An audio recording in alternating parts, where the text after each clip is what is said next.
안녕하십니까. 평화통일성전의 권영필입니다. 오늘은 제가 시민 총기 휴대 합법화라는 제목으로 좀 말씀드리려고 합니다. 총기 휴대에 대한 그 제목으로 제가 준비한 이유는 우선 그 천일국 이대왕 문형진님의 총기 소지 주장과 또 총기 훈련에 대해서 가정연합이나 UCI 또 사회 여러 사람들이 그 비난을 하고 있습니다. 그렇기 때문에 여기에 대해서 좀 말씀을 드려야 될 것 같아서 오늘 이 제목을 정했습니다. 그들이 주장하기를 종교는 평화와 사랑을 지향해야 한다. 근데 신앙인이 총기 훈련을 하는 의도가 도대체 무엇이냐? 이슬람 과격단체와 같이 테러 집단을 모방하는 거냐? 아니면 문 국주님이 카암스 총기 회사를 경영하니까 거기에 대한 홍보 전략이냐? 이렇게 그들은 반발하고 있습니다. 또 뿐만 아니라 일부 성전 식구들조차 총기 훈련에 대해서 이해를 잘 못하고 계십니다. 3대 왕권을 모시는 신앙인으로서 우리가 가정연합 식구들을 전도하고 또 원리를 전파하고 정성을 들여야 하는데 이해가 잘 안 된다. 총기는 상당히 위험한 것인데 우리가 성전 식구들이 할 일이 많은데 왜 총을 들여야 하는지 이해가 안 된다. 이런 얘기를 하는 분이 계십니다. 그래서 오늘 우리가 신앙인으로서 왜 총을 들여야 하는지를 생각해 보려고 합니다. 우선 총기로 인한 테러 사건이 세계적으로 빈번하게 발생하고 있습니다. 몇 가지만 소개드리자면 2015년 11월 파리에서 테러 사건이 발생했습니다. IS가 공연장, 축구 경기장, 카페 등 시민이 운집한 장소에서 시민을 대상으로 자살 폭탄과 총기 테러를 가했습니다. 이 사고로 무고한 시민 132명이 사망하고 350명이 부상을 당했습니다. 2016년에도 미국 올랜도 게이 나이트클럽에서 총기 테러가 발생했습니다. 범인이 무차별 총기 난사로 50명이 사망하고 53명이 부상을 당했습니다. 범인은 아프가니스탄계 미국인 2세 무슬림 신자인데요. 이 사람들이 그런 이 총기 테러를 가했습니다. 그 외 세계 각국에서 총기 테러 사고가 계속 발생하고 있습니다. 금년에도 라스베가스 총기 난사 사건이 있었습니다. 범인이 맨달레이 베이 호텔 32층에서 그 아래 그 거리 음악 공연장에 운집한 관중을 향해서 자동 소총으로 무차별 난사를 했습니다. 공모자가 있다는 그러한 의혹도 있습니다. 이 사고로 시민 58명이 사망하고 500명 이상이 부상을 당했습니다. 이런 사고가 있자 FBI에서는 테러 사건의 원인을 시민이 총기를 소유하고 있기 때문이다. 그래서 발생한 사고다. 이렇게 규정하고 이것을 시민의 총기 소지 금지로 몰고 가려고 하고 있습니다. 그 외에도 올 2017년 11월 5일 텍사스 교회 총기 테러 사건이 있었죠. 예배를 보고 있는 그 도중에 무장괴한이 침입해서 무차별 난사를 했습니다. 그래서 26명의 사망자와 20명의 부상자가 생겼습니다. 총기 테러 사건으로 인한 가장 큰 피해는 2001년 9.11 테러 사건이라고 볼 수가 있습니다.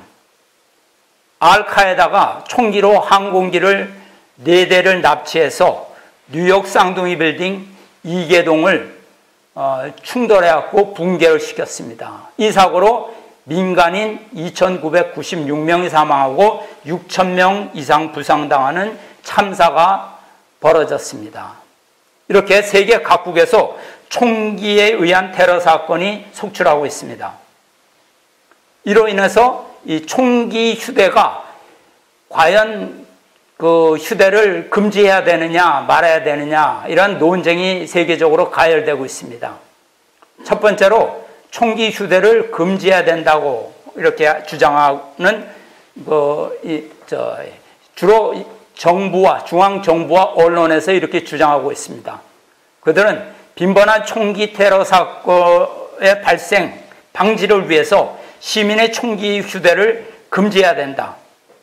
이렇게 주장하고 있습니다.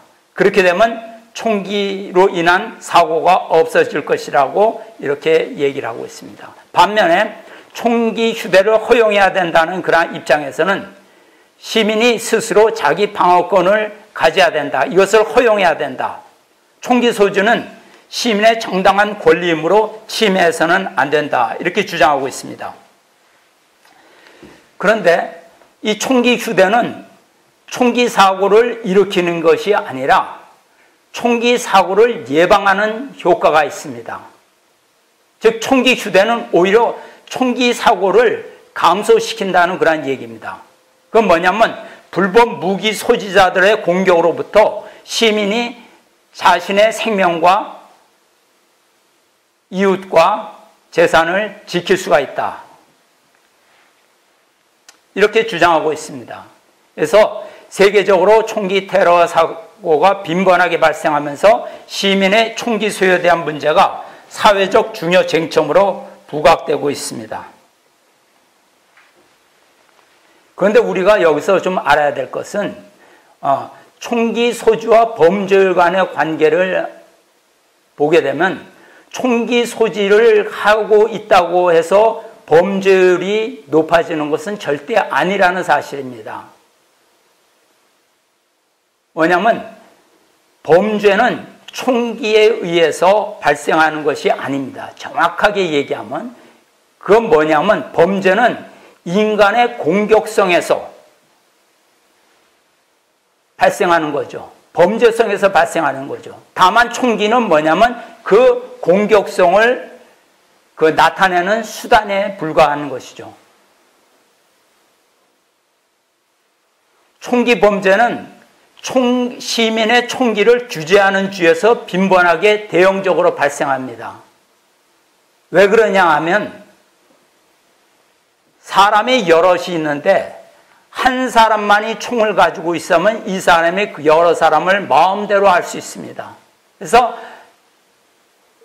이번에 텍사스 그 교회에서 예배 볼 때 그 범인이 예배 도중에 들어와서 총기를 난사해서 예배를 보고 있는 사람 기독교인들을 많이 죽였습니다. 그런데 그때 예배 보는 사람들은 다 총이 아무도 가지고 있지 않았어요. 원래 텍사스주는 총기 소지를 하고 있는 주인데 교회에서는 예배 볼 때는 총을 가지고 오지 못하게 했습니다. 그렇기 때문에 거기 있는 사람들은 총기가 다 없어요. 그때 범인이 총을 가지고 들어오면 예배 보는 사람 전체를 자기가 사살할 수가 있습니다.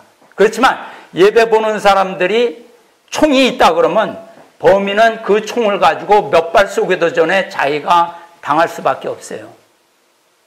그러니까 사람이 총을 가지고 있는 장소에서 총기를 든 범행이 일어나지 않는다는 얘기입니다. 그래서 총기 범죄는 시민의 총기를 규제하는 주에서 더 많이 일어나지 총기 소지를 허가하는 주에서 많이 일어나는 것은 아니라는 것입니다. 그러면 정부나 언론에서 시민 총기를 금지해야 된다, 총기 소지를 금지해야 된다는 그런 실제 이유는 무엇이냐면 중앙정부를 지배하고 있는 소수의 엘리트 지배자들이 시민이 총기를 소유해서 스스로 자기 방어권, 즉 무장력을 갖는 것을 그들이 달가워하지 않기 때문입니다. 시민의 총기 소주 합법화에 대해서 좀 알아보겠습니다. 시민의 총기 소지는 호신용, 방어용으로 총기를 휴대해야 된다. 테러 발생 시 범인을 시민이 현장에서 살살할 수가 있습니다. 많은 사람이 그 운집에 있는데 범인이 총을 가지고 있고 시민은 총을 가지고 있지 않으면 범인은 마음 놓고 마음대로 쏠 수가 있어요. 그렇지만 시민들이 총을 가지고 있을 때 그 사람이 총을 가지고 선량한 시민한테 총을 겨누어서 발사한다고 하면 그는 2발 내지 3발을 발사하기 전에 시민들이 총을 꺼내서 그 사람한테 집중 사격을 할 수가 있습니다. 그는 벌집이 돼서 죽어버릴 거예요. 그렇기 때문에 대형 참사를 방지할 수가 있습니다. 내가 총을 꺼내서 쏘는데 저쪽에서 마주 쏜다. 그러면 내가 쏘는 나도 피해야 되거든요. 그러면 많은 사고가 일어나지 않아요. 그 사이에 사람들은 다 피신할 수가 있습니다. 그렇지만 내가 총을 가지고 쏘는데 사람들이 비명을 지르면서 그대로 가만히 도망만 간다 그러면 따라가면서 얼마든지 쏠 수가 있는 거죠. 그래서 시민 총기 소지는 대형 참사를 방지할 수 있는 것입니다. 총기는 위험하다고 얘기합니다. 물론 위험한 것이죠. 그렇지만 총기 관리 교육을 강화한다 그러면 총기라는 사고를 예방할 수가 있습니다. 그래서 시민은 강력 범죄 발생 시 스스로 자신을 보호할 수 있어야 한다. 자기 방어권이 있어야 된다. 정당 방위를 할 수 있어야 한다. 이런 말씀입니다. 시민이 총기를 갖는 것을 금지해야 된다. 이런 여론을 확산하고 있는 것은 중앙정부나 언론입니다. 총기 소지는 위험하고 불법적인 것으로 여론을 조장해서 시민이 총기를 갖지 못하도록 선동하고 있습니다. 정부 교육기관을 통해서 어려서부터 그 시민의 총기 소지에 대해서 거부감을 유포하고 있습니다. 총은 위험한 것이다. 총은 사람을 죽일 수 있는 것이니까 갖고 있으면 안 돼. 이렇게 가르칩니다. 그래서 이런 상태에서는 총기 소지로 인한 강력 사고가 발생할 가능성이 오히려 더 커진다는 그런 얘기입니다. 우리가 교육을 잘못 받고 있는 거죠. 사실 교육을 받고 있는 것이 아니라 잘못된 교육을 받고 있는 것입니다. 미국에는 시민이 총기 소지를 할 수 있는 법이 있습니다. 그것은 뭐냐면 스스로 자신의 생명과 재산을 보호한다. 이것은 정당한 시민의 권리입니다. 그러니까 약자라도 합법적으로 강력한 무기를 소지한다. 총을 가지고 있으면 아무리 연약한 여자라 할지라도 또 나이가 많은 노인이라 할지라도 그는 총 한 방으로 범인을 사살할 수가 있습니다. 강력한 자기 방어 무기를 갖고 있는 것입니다. 그렇기 때문에 불법적인 피해를 당하지 않습니다. 그리고 총을 가지고 있는 사람들은 그 총을 가짐으로써 스스로 자기 권리를 보호받을 수가 있습니다. 그래서 시민의 총기 휴대가 필요합니다. 야간이나 한적한 곳에서 어떠한 이 불법적인 이 피해를 당하게 됐을 때 경찰력의 도움을 즉각적으로 받기 어려운 경우에는 우리는 그 범죄자의 그 공격을 그대로 당할 수밖에 없습니다. 그렇지만 총기를 소지하고 있을 때는 자기 보호를 할 수 있는 가장 강력한 수단을 보유하기 때문에 스스로 자신을 지킬 수가 있는 것입니다. 그러면 우리가 그 정부로부터 아니면 그 언론에서 또 교육을 통해서 총기 소지는 위험한 것이다. 그거는 총기는 일반 시민이 가지고 있으면 안 돼라고 이렇게 우리가 배웠던 그렇게 가르치는 진짜 의도는 무엇이냐면 시민이 정부 권력에 대한 저항권을 합법적으로 박탈하기 위해서입니다. 굉장히 중요한 얘기인데요. 시민이 저항권을 공권력으로 쉽게 제압할 수가 있습니다. 왜? 시민은 아무런 힘이 없으니까. 그러니까 경찰력의 공권력 집행에 시민들은 무조건 순종해야 됩니다. 억울해도 순종하고 따라야 됩니다. 안 그러면 시민이 잡혀가거나 심하면 죽을 수도 있습니다. 경찰에 대항하면. 그렇기 때문에 정부에서는 시민의 저항권을 무력화시키기 위해서 무기는 오직 중앙정부만이 가지고 있어야 된다. 시민은 어떠한 무기를 가지고 있으면 안 된다. 이렇게 주장하는 것입니다. 그래서 시민은 정부의 불법적인 공권력에도 권력에도 무조건 억울해도 그대로 순종해야 됩니다.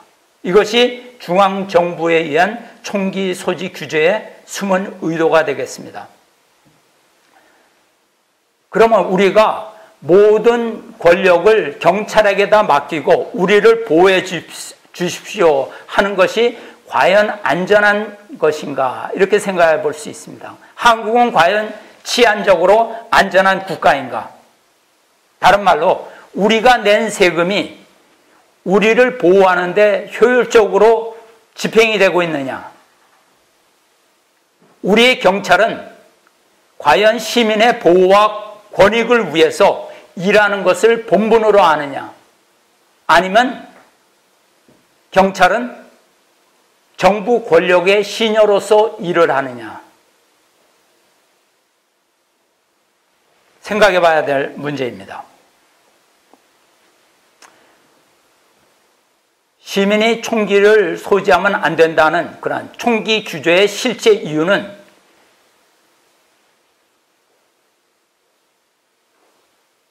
이 정부 지배 권력의 무력 독점 및 시민의 무장 불가는 진정 시민을 위한 것이냐, 아니면 기득권 세력이 공권력을 쥐고 있는 세력이 이기적인 공권력 행사를 효율적으로 집행하기 위한 것이냐. 시민이 아무 힘이 없을 때는 어떠한 불법적인 공권력 앞에서도 무조건 순종을 해야 됩니다. 그렇기 때문에 정부는 어떠한 무력을 가질 수가 있고 시민은 무력을 가질 수 없는 시민 총기 휴대 금지법은 진정 우리 국민을 안전과 권익을 위한 것인가? 우리가 심각하게 한번 짚어봐야 될 문제라고 생각합니다.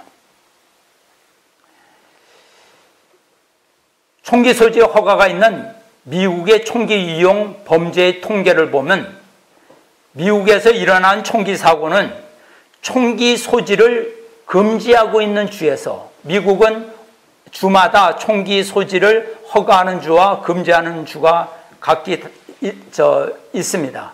그렇기 때문에 미국의 총기 사고는 총기 소지를 금지하고 있는 주에서 훨씬 더 빈번하고 대형적인 사고가 발생하고 있습니다. 총기 소지를, 시민이 총기를 소지하는 것을 허가하는 주에서는 총기 이용 범죄율이 총기를 규제하는 주보다 훨씬 더 낮게 나타나는 것입니다. 적게 나타나는 것이죠. 그러니까 대형 총기 사고 범죄 발생의 가능성은 어떻게 되냐? 많은 사람이 있는데 범죄자는 총을 가지고 있고 일반 시민은 모두 총을 안 갖고 있을 때, 모두 비무장일 때 이 범죄자는 마음대로 총을 쏠 수가 있습니다.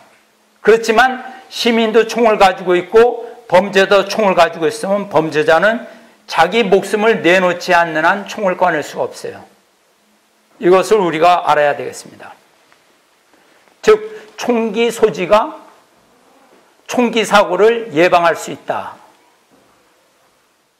시민이 총기를 소지하고 있는 장소에서 총으로 남을 해치려고 든다면 그는 2발 내지 3발의 총을 발사하기도 전에 시민이 그에게 집중사격을 가해서 그는 사살될 것입니다. 그렇기 때문에 아무리 강력한 범죄자라 할지라도 총을 소지한 사람을 함부로 건들지 못합니다. 아무리 나약한 여자라 할지라도, 아무리 힘이 없는 노인이라 할지라도 범인은 함부로 그에게 총기를 꺼내서 위협을 할 수가 없다는 것입니다. 즉 모두가 자기 방어 능력을 가지게 된다. 힘의 균등이 이루어지는 것이죠. 모든 사람이. 그렇기 때문에 불법적 피해가 줄어들 수가 있습니다. 총기를 규제하면 시민은 안전한가? 정부가 얘기했듯이 시민의 총기를 규제하면 이 세상의 범죄는 사라질 것이냐? 그렇지 않습니다. 자본주의 사회에서는 돈만 있으면 모든 것이 다 가능합니다. 권력 있는 자, 돈 있는 자, 범죄단체, 이런 사람들은 마음만 먹으면 돈으로 총은 쉽게 구입이 가능합니다. 우리나라도 총이 밀수돼서 들어오는 것으로 알고 있습니다. 그러면 그 사람들은 돈만 가지고 있어. 야, 총 하나 좀 구해줘. 나 그 나쁜 짓 안 해. 나 이거 총을 집에 장식용으로 하나 좀 가지고 있으려고 그래. 그러니까 내가 돈은 얼마든지 줄 테니까 총 좀 구해줘. 얼마든지 총을 구할 수 있습니다. 그렇지만 일반 시민들은 법에 의해서 총기를 가질 수 없습니다. 권력자, 돈 있는 자, 범죄단체는 총을 쉽게 구할 수가 있습니다. 그러면 불법적으로 총기가 거래되면 선량한 시민은 총기를 가질 수가 없고 권력자, 부자, 범죄단체 이런 총을 가질 수가 있습니다. 이러면 범죄의 악용이 될 수 있는 것이죠. 그러니까 범죄 예방은, 범죄는 경찰력에 의해서 범죄가 예방되는 것은 아닙니다. 한국의 경찰을 예를 들어보면 한국 경찰은 실탄을 가지고 있지 않습니다. 총을 쐈다가는 그는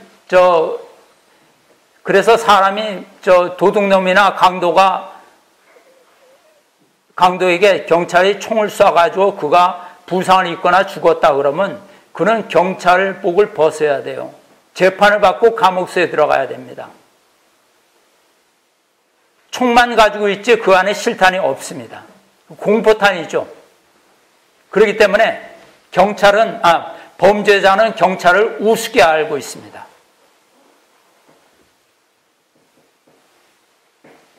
범죄자를 쫓을 때도 영화에서 많이 보죠. 범죄자는 칼을 갖고 있습니다. 그런데 경찰은 맨손이에요. 총을 못 쏴요.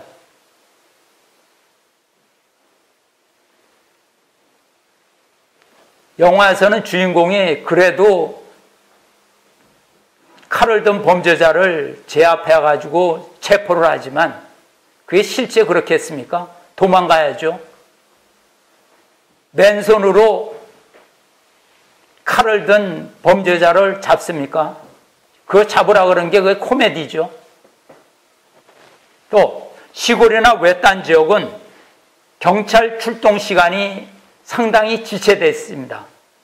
대부분 범죄 사고 발생 이후에 범인이 떠나고 난 이후에 범행이 저질러지고 범인이 없어진 다음에 경찰이 도착해갖고 사후 처리를 합니다.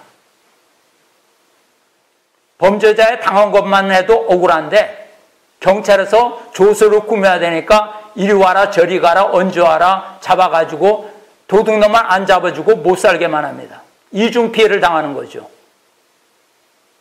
그렇기 때문에 어떠한 범행을 맞닥뜨렸을 때 시민 스스로 강력한 자기 방어권을 보유하는 것은 굉장히 중요합니다.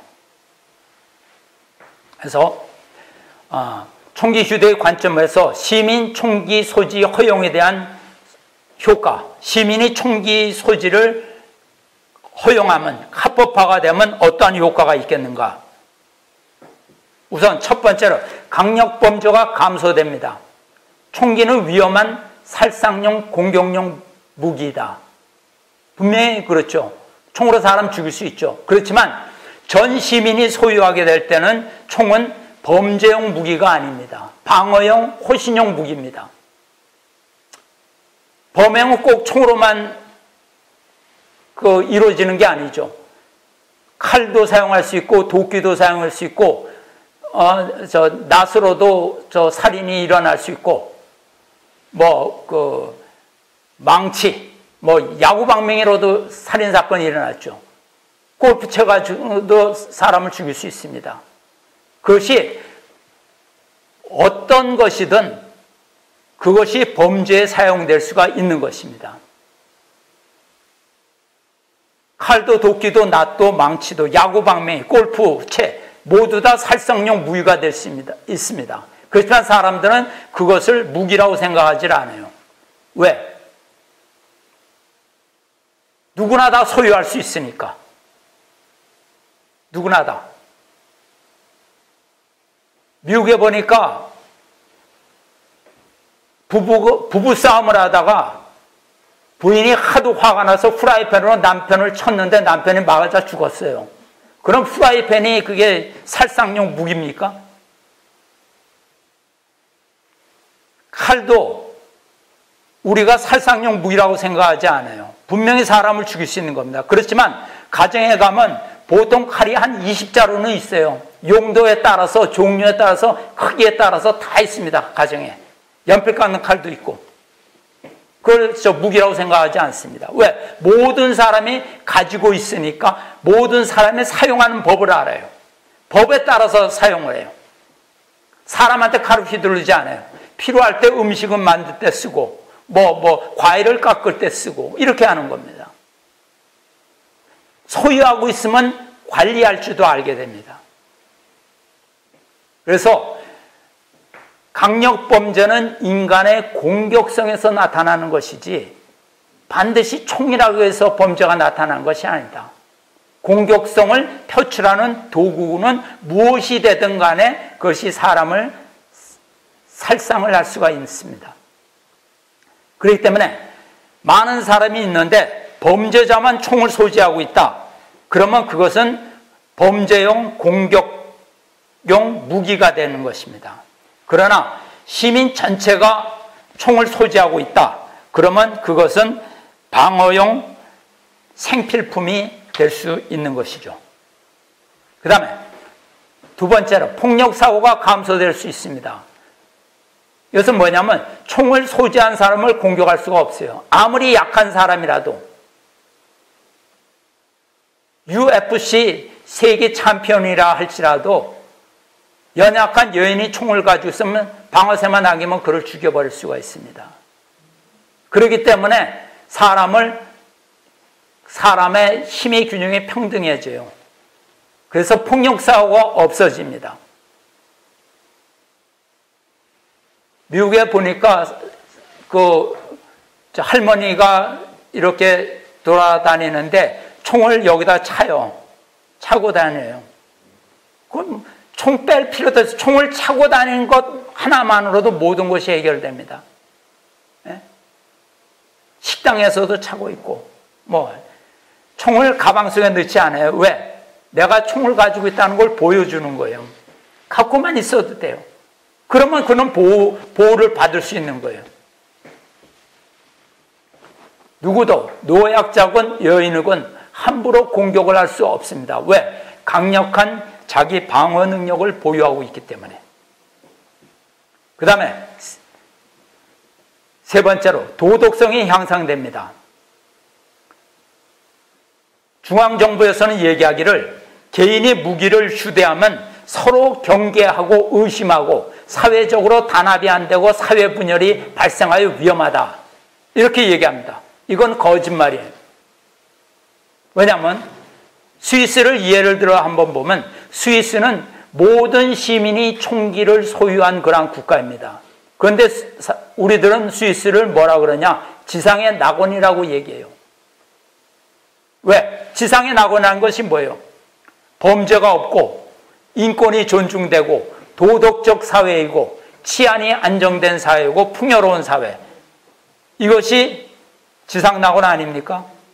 모든 국민이 총기를 소유하고 있을 때 그것은 단합이 안 되고 사회 분열이 발생해서 위험한 국가가 아니라 지상의 낙원이 되는 것입니다. 네 번째, 총기 규제와 테러 예방. 시민 총기를 금지하면 테러를 예방할 수 있나? 말도 안 되는 거죠.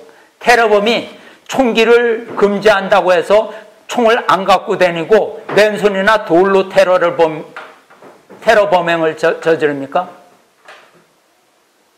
총기 규제는 테러를 오히려 도와주게 되는 겁니다. 시민이 총기를 못 갖게 하면 테러범은 얼마든지 안심하고 테러를 저지를 수가 있어요. 총기 소지 금지는 테러의 온상이 되는 것입니다. 이슬람 테러, 지하철 방화 테러, 대구에서 일어났었죠? 얼마 전에? 몇 년 전에? 그 다음에 가스 살포범, 이런 시민을 대상으로 한 이러한 테러, 혹은 조직폭력, 이런 것은 시민의 힘으로 그 장소에서 즉각적으로 제압할 수가 있게 됩니다. 대형 참사를 예방할 수 있는 것이죠. 그 다음에 시민이 총기를 소지하면 공권력이 약화된다. 이 말은 맞습니다. 시민이 무기를 휴대하면 불법적인 공권력에 대항할 수가 있습니다. 그래서 불법적 공권력이 약화되는 것이죠. 그러나 시민은 정당한 합법적 공권력에 대항하여 사회를 혼란에 빠뜨리지는 않습니다. 왜냐하면 합법적 공권력에 대항하면 범죄자가 되기 때문에 옆에 있던 시민이 공권력에 협조해서 범죄자를 즉시 제압할 수가 있습니다. 서로 경찰이 되는 거죠. 시민 경찰이 되는 것입니다. 총을 가지고 있는 시민은 시민 경찰의 역할을 할 수 있는 거예요. 그렇기 때문에 오히려 더 안전한 사회가 되는 것입니다. 그 다음에 평화 세계의 도래, 이것은 굉장히 중요한 얘기입니다. 시민의 총기 소지가 실현이 되면 시민의 힘이 강화됩니다. 시민의 힘이 강화된다는 것은 중앙정부의 힘이 약화된다는 뜻이에요. 그러니까 모든 권력이 중앙정부로 집중되는 것을 방지하게 됩니다. 반대로 시민이 총기 소지가 불법화되면 모든 권력은 어디로 가느냐? 중앙정부에 집중이 됩니다. 그러면 정부는 강력한 정부가 돼요. 강력한 정부는 필연적으로 독재 정부로 옮겨가게 되는 것입니다. 그래서 그 독재 정부는 시민을 억압하는 정부가 돼요. 그리고 이러한 강력한 정부는 더욱더 강력한 힘을 추구하게 되기 때문에 군사력을 더욱더 강화시킵니다. 그래서 이웃 주변 나라의 침략 전쟁을 일으켜요. 이 역사가 증명하는 것입니다. 그런데 시민은 평화를 원하지만 독재 정부의 횡포로 시민들은 전쟁터에 나가서 희생을 해야 돼요. 독재 정권을 쥔 사람은 자기는 전쟁터에 나가지 않습니다. 시민을 내보내요. 그렇기 때문에 시민이 힘을 가지지 못하게 될 때는 정부는 모든 정부의 권력은 정부에게 집중되고 그 정부는 독재 정부가 돼서 시민을 억압하면서 오히려 군사력 강화해서 시민들은 전쟁터에서 희생이 돼야 되는 것입니다. 그렇지만 시민의 힘이 강해지면 시민은 독재 정부를 거부할 수가 있습니다. 그래서 국가 권력이 분산되고 시민을 위하는 작은 정부가 이루어집니다. 작은 정부는 군사력을 강화하지 않아요. 시민을 위해서 봉사하는 것입니다. 그 다음에 평화세계 도래. 시민의 총기 소지 합법화가 이루어지면 국가 권력의 불법적인 횡포는 사라지게 되고 민주국가, 명실상부한 민주국가가 됩니다. 국민이 주인이 되는 그러한 국가가 되는 것이죠. 우리는 말만 민주국가죠. 국민이 주인이 되는 국가죠. 이때가 딱 한 번 있어요. 언제냐? 정부는 선거 때만 시민의 종이 됩니다. 유력한 정치인이 시장에 와서 시장에서 나물 파는 할머니한테 큰 덕주 크게 절을 해요. 시민이 주인입니다. 국민이 주인입니다. 나는 종입니다. 그렇지만 그가 권력을 쥐게 되면 시민들을 억압합니다. 권력을 마음대로 휘둘러요. 시민이 총기 소지가 합법화될 때는, 즉 시민이 힘을 가질 때는 정부는 시민의 종, 민주, 국민이 주인이 되는 그러한 나라가 되는 것입니다. 만약 북한에 시민 총기 휴대가 가능하다 그러면 북한에는 김정은이라는 사람은 없을 거예요. 왜? 시민이 독재나 전쟁을 원하지 않기 때문에. 미사일도 안 만들 테고 핵도 안 만들 테고 시민이 잘 사는 나라로 변모할 것입니다. 그렇지만 그 나라는, 북한은 모든 권력이 단 한 사람한테 집중되어 있기 때문에 그 사람의 마음대로예요. 자기가 얘기하는데 졸고 있었다고 죽여버려요. 자기가 얘기하는데 안경 닦았다고 죽여버려요. 또 자기가 얘기하는데 건든건든하고 좀 받아쓰기 안 했다고 죽여버려요. 왜? 권력이 한 사람에게 집중되어 있으니까. 그 다음에 시민군을 양성할 수가 있습니다. 한국과 같이 호전적인 북한과 대치한 국가는 시민 예비군 양성으로 간첩에 의한 테러와 사회 혼란을 시민 스스로 해결할 수가 있습니다. 앞으로도 이런 때가 생길 거라고 보는데요.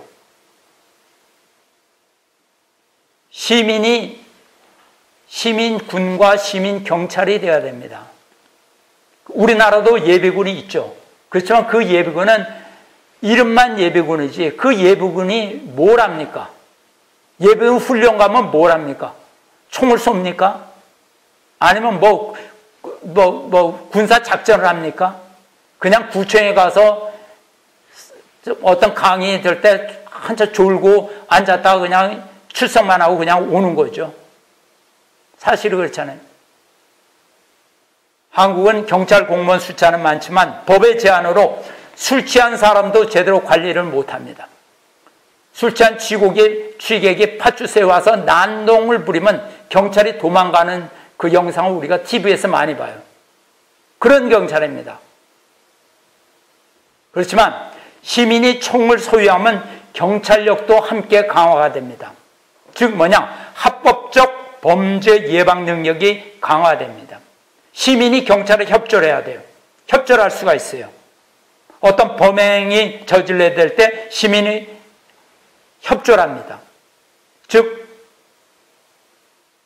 공권력은 시민을 위한 공권력이 되는 것이죠. 어떤 총을 가진 시민이 경찰에게 불법적으로 대항을 한다고 하면 옆에 있는 시민이 그렇게 못하게 그 같은 시민이지만 스스로 경찰과 군이 돼서 그를 제압할 수가 있어요. 오히려 더 강화됩니다. 합법적 공권력은 오히려 더 강화가 되는 것이죠.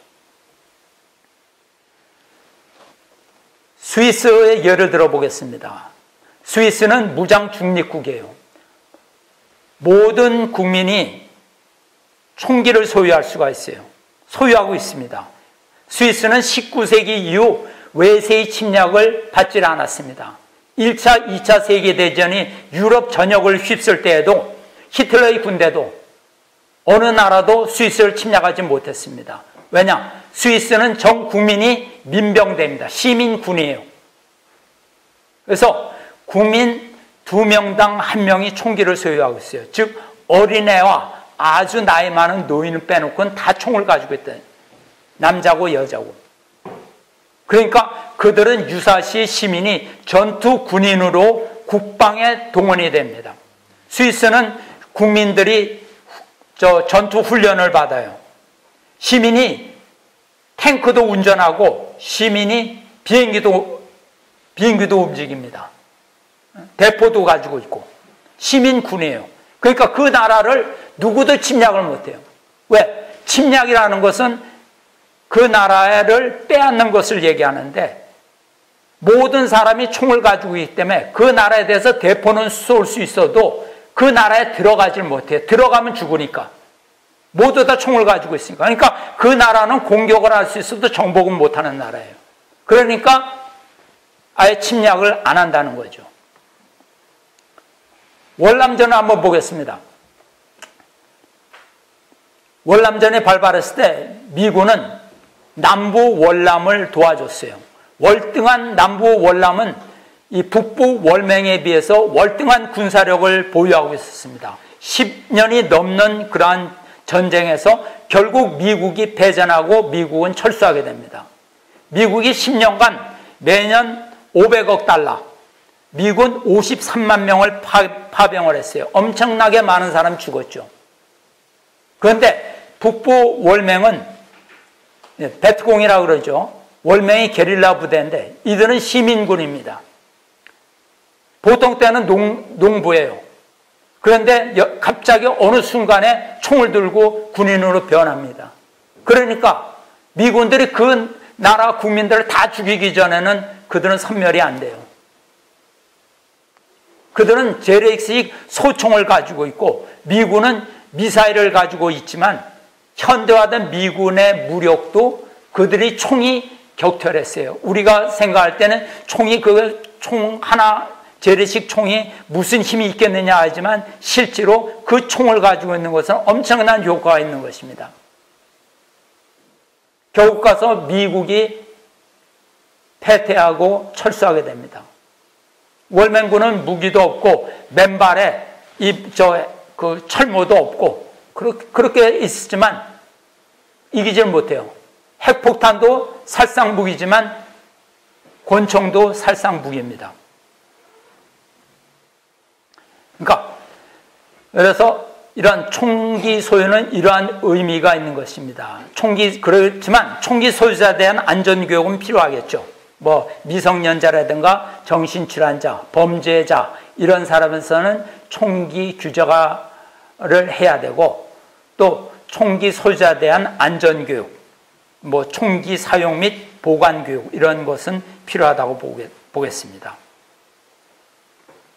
그런데 왜 종교인이 더 얘기하면 우리 생츄어리 교회가 총기 소지를 주장하는 그러한 이유가 무엇이냐?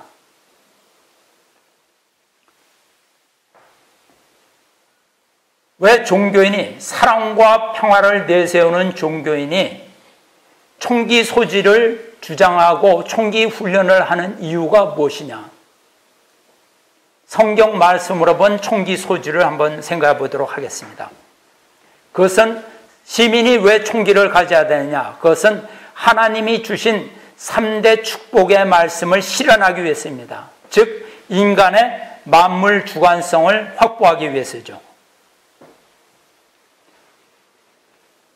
성경에 보면 창세기에 하나님이 인간 창조 후에 3대 축복 말씀을 주셨습니다. 다 알고 계시죠? 생육하고 번성하고 만물을 다스리라. 하나님은 인간에게 만물에 대한 주관권을 주셨어요. 그래서 창조 이상 세계에서 인간은 하나님의 아들입니다. 하나님의 실체예요. 그 인간이. 그리고 인간 창조로 왔던 천사장은 하나님이 부리는 종이었습니다. 그러니까 인간이 성장해서 완성하면 천사장은 인간의 종이 되는 것이죠. 이것이 현실 세계에 어떻게 적용이 되느냐면 시민은 주인이 되는 것입니다. 그래서 중앙정부는 시민의 종이 되는 거예요. 시민이 부리는 종입니다. 이것이 하나님의 창조가 그래요. 그런데 인간의 타락으로 인해서 인간은 주관성을 상실하게 되었습니다. 타락으로 인해서 인간은 하나님의 3대 축복을 상실하게 됩니다. 즉 만물 주관성을 상실하게 돼요. 그래서 타락한 천사장, 즉 사탄에게 인간의 주관권을 빼앗기게 됩니다. 역주관을 당하게 되는 것이죠. 성경에는 타락으로 사탄이 세상의 왕이 됐다고 얘기했습니다. 인간은 사탄의 노예가 되었습니다. 그러면 그것이 이 타락한 현실 세계에 어떻게 적용되냐? 성경에 있는 거는 그냥 그건 성경이고 관념적인 세계고 신앙의 세계이고 현실하고는 관계가 없어. 이것이 아닙니다. 그 성경에 나타난 그러한 인간 타락이 그대로 현실 세계에 그대로 반영되고 있는 거예요.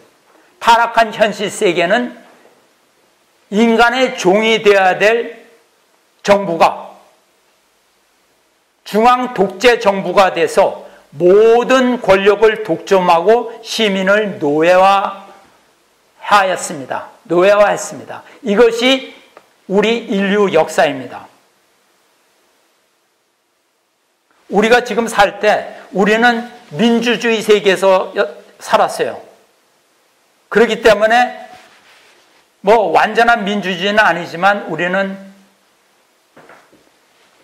억압받고 산다는 그러한 생각은 갖지 않았습니다.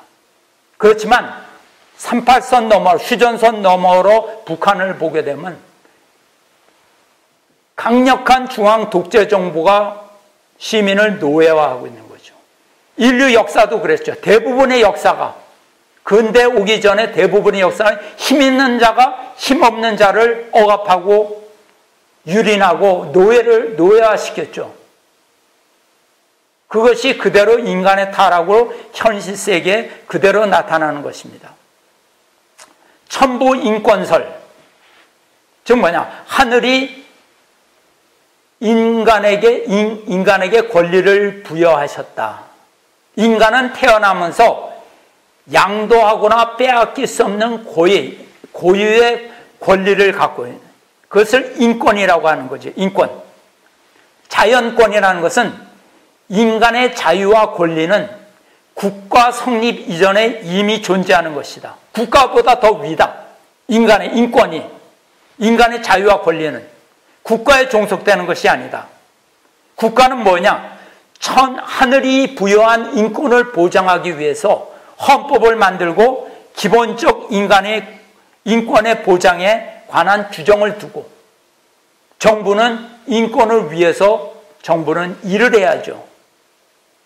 그렇지만 안타깝게도 인류 역사는 중앙정부에 의해서 시민이 노예가 되는, 인권을 상실한 그러한 사회로 점철되어 왔습니다. 타락으로 인해서 인권이 상실된 것이죠. 그러니까 중앙 독재 정부의 인류 역사는 노예의 역사입니다. 인간은 자유를 잃고 소유권마저 정부에게 빼앗겼어요. 중앙 독재 정부에는 시민 학살을 보게 되면, 우선 미국 하버드 대학에서 공산주의 흑사라는 책을 냈습니다. 여기에 보면 공산주의가 된 다음에 공산주의가 시민을 얼마나 학살했느냐 보면, 소련이 2천만 명을 죽였어요. 말이 쉽게 해서 2천만이지 10,000명씩 2,000 그룹을 죽였다는 거예요. 시체가 산을 이룰 수 있는 거죠. 중국은 더했습니다. 중국은 마오쩌둥, 모택동 6,500만을 죽였어요. 월남이 100만을 죽였어요. 북한은 200만을 죽였습니다. 10,000명씩, 한국인 10,000명씩 200집단을 죽인 거죠. 엄청나게 죽여요. 여기에는 300만에 굶어 죽은 사람은 제외된 숫자입니다. 아프리카 150만, 캄보디아 폴포트 정권, 그 여행 가면 다 볼 수가 있죠. 200만, 동구 공산권 100만, 히틀러의 나치 정권 유대인 학살 플러스해서 2,500만 학살했어요.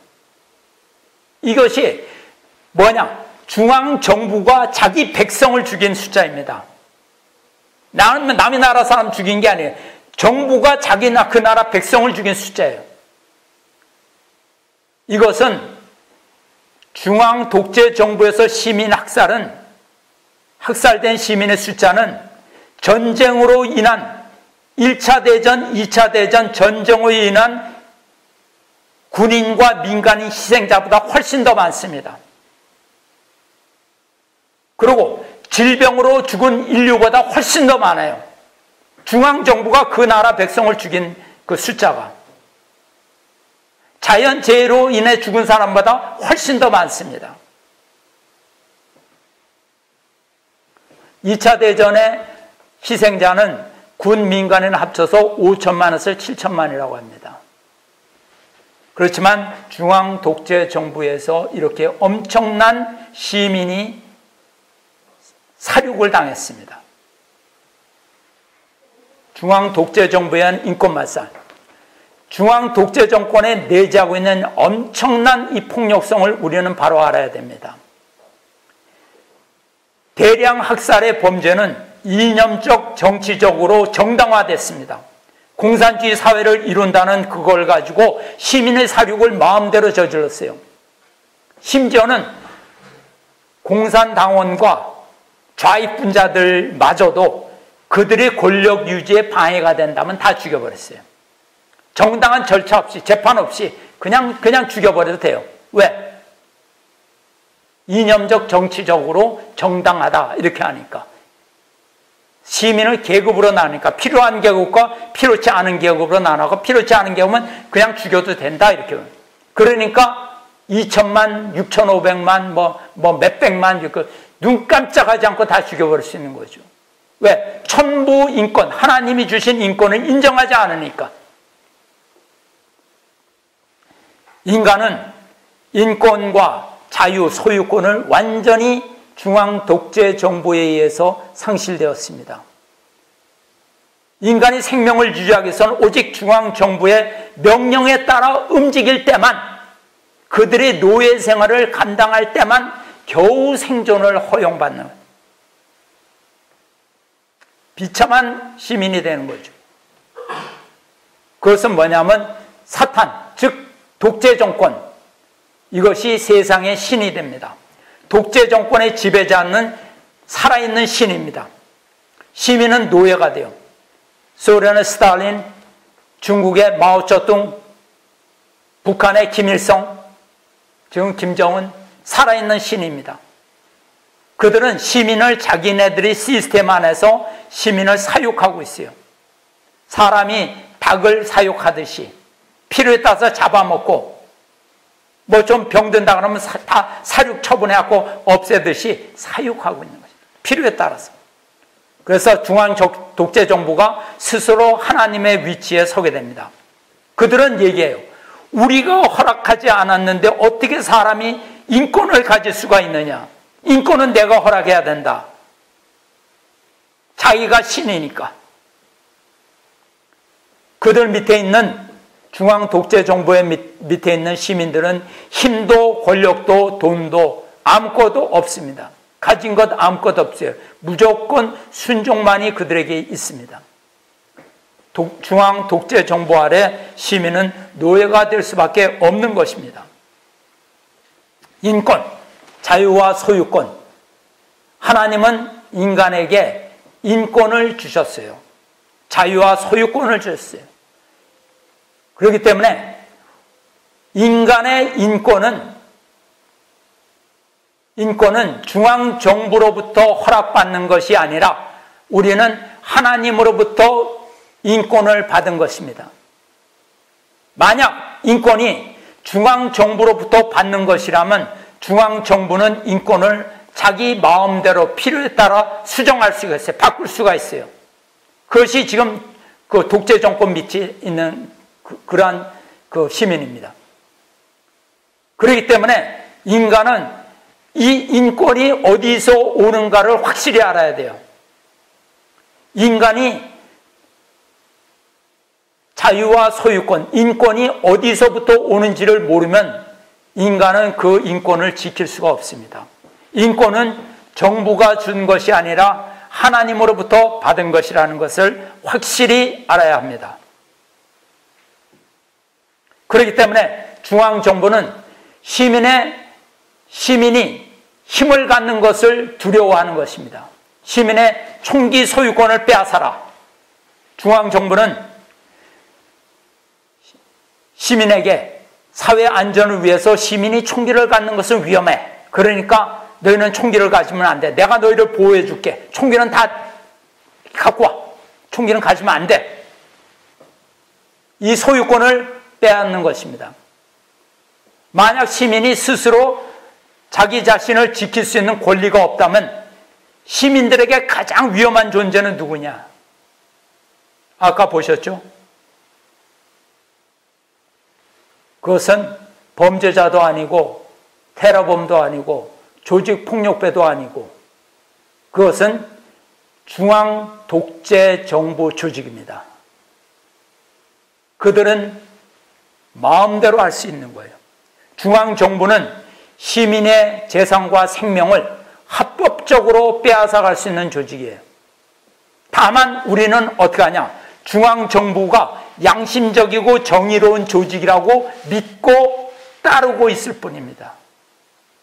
실제로 그들은 얼마든지 변화할 수 있는 거예요.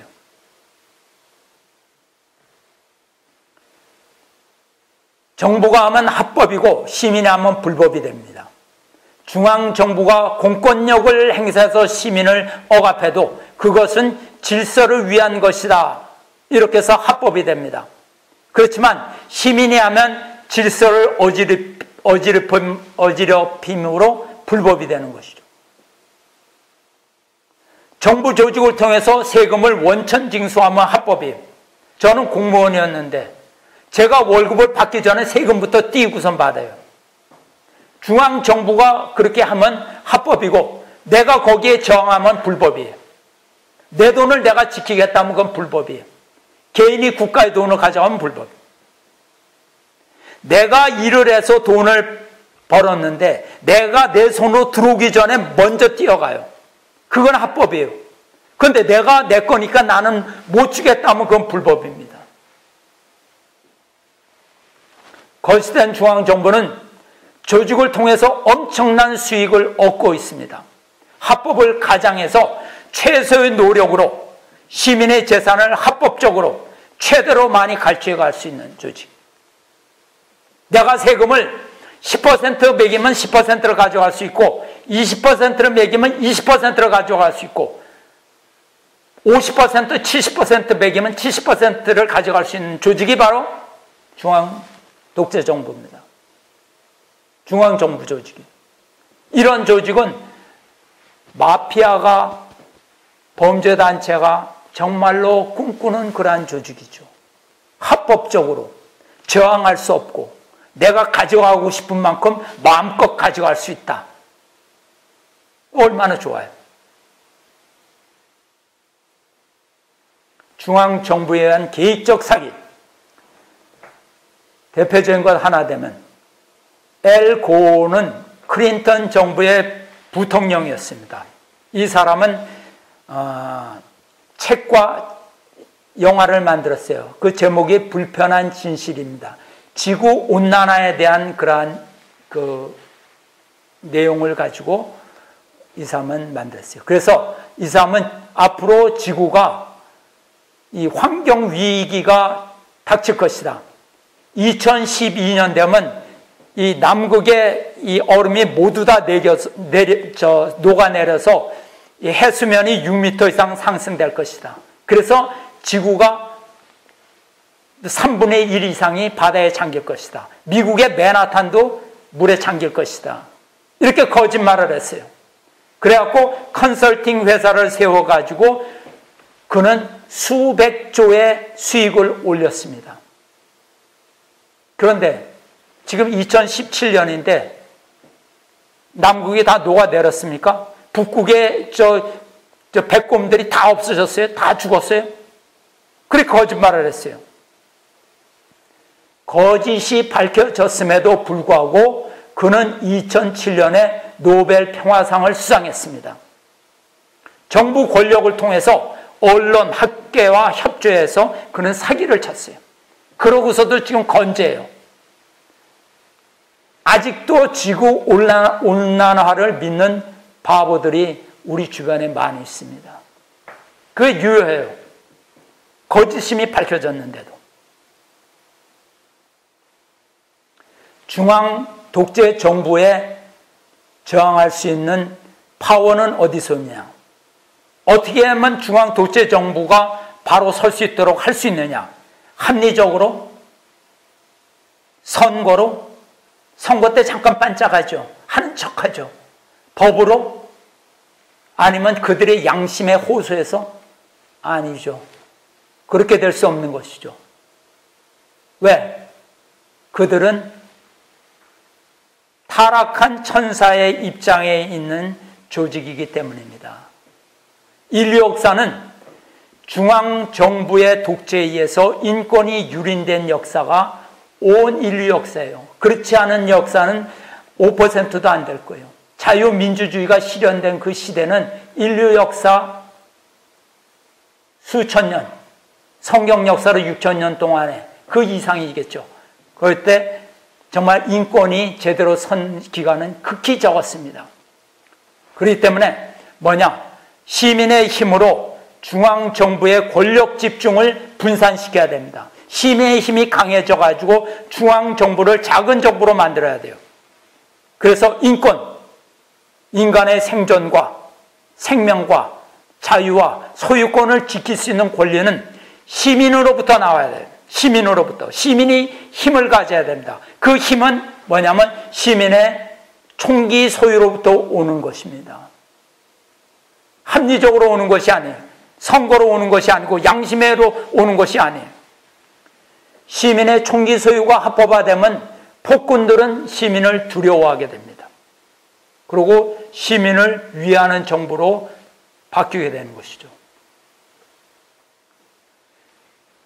시민의 총기 소유의 의미는 즉 잃어버린 만물 주관권을 회복하는 거예요.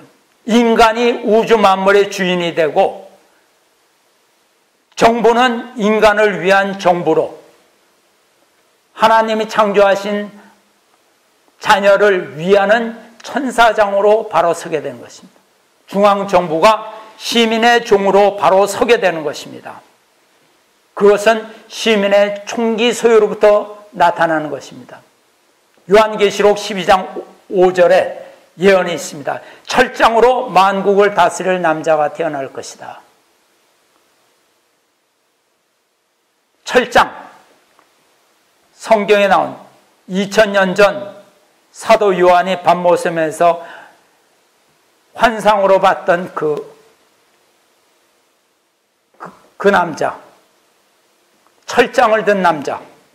철장이라는 건 철로 된 지팡이, 즉 현대의 총기를 얘기합니다. 장총을 얘기하는 것이죠. 그것으로 철장으로 세상을 다스릴 남자가 태어날 것이다. 즉 헌법으로서 시민의 총기 휴대의 합법화 운동을 전개해야 되는 것이죠.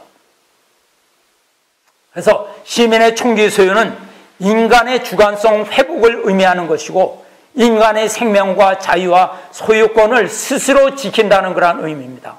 그래서 그렇게 함으로써 세상의 거짓 왕 노릇하던 사탄으로부터 인류는 해방받을 수 있는 것입니다. 그래서 인류는 모두 시민이 평화군과 평화경찰이 되는 그러한 세상입니다. 시민이 만물 주관권을 회복하는 것은 즉 잃어버린 에덴 동산을 다시 찾는 것이다. 중앙정부의 독재가 완전히 소멸되고 중앙정부는 시민을 위한 작은 정부가 돼서 시민의 종된 그러한 사회, 시민 스스로 생명과 자유와 소유권을 실현하는 정부에 의존하는 것이 아니라 정부가 나의 생명과 나의 자유와 나의 소유권을 지켜주길 바라는 것이 아니라 시민 스스로 생명과 자유와 소유권을 실현하는 그 세계, 그것을 실현하기 위해서는 천일국 이대왕께서 주장하시는 천일국 헌법에 의해서 시민의 총기 휴대의 이 권리가 전 세계적으로 확대가 될 때 온전히 시민이 주인된 그러한 이상세계가 나타나게 되는 것입니다. 그래서 그 천일국, 지상천국, 천일국, 하늘, 천, 단 하나의 나라, 즉 뭐냐, 하나님 아래 하나의 나라, 지상천국을 얘기하는 거죠. 그래서 지상천국에 사는 그러한 천일국의 시민은 모두 평화군과 평화경찰이 되는 것입니다. 그래서 온전히 정부는 시민에 의한, 시민을 통한, 시민을 위한 정부, 그 정부가 이루어져야 되는 것입니다. 자유와 평화와 행복의 창조 이상세계가 도래하는 그러한 천일국, 이것이 One World Under God이라는 그러한 이상세계가 되는 것입니다. 이것은 오직 시민이 평화군과 평화경찰이 됨으로써 잃어버렸던 주인의 자격을 다시 찾는 그 세계가 될 것입니다. 예, 이상입니다. 감사합니다.